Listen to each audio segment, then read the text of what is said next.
Ari Kriting diam-diam sering menangis karena hinaan Nursyah, Ibunda Indah Permatasari yang dilontarkan di media sosial.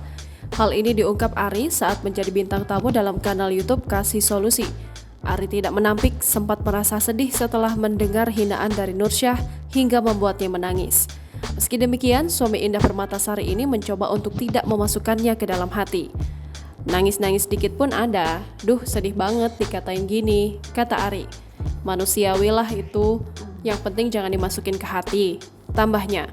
Di sisi lain, artis 38 tahun ini tidak pernah mengklarifikasi ucapan Nursyah di media sosial. Rupanya bukan tanpa alasan, komika ternama tanah air itu bersikap demikian.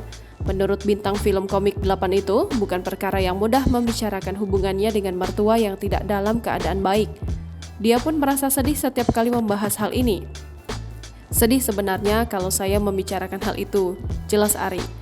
Ya masuk di telinga pasti, namanya manusia, diproses di otak dulu sebenarnya. Saya nggak segampang itu, nggak cuma masuk kuping kanan keluar kuping kiri, tambahnya. Meski demikian, bapak satu anak ini enggan kecewa dengan sikap ibu mertuanya itu. Dia bahkan memastikan bahwa hinaan yang dilontarkan Nursyah tidak akan mengurangi baktinya kepada sang ibu mertua. Download Tribun X sekarang, menghadirkan lokal menjadi Indonesia.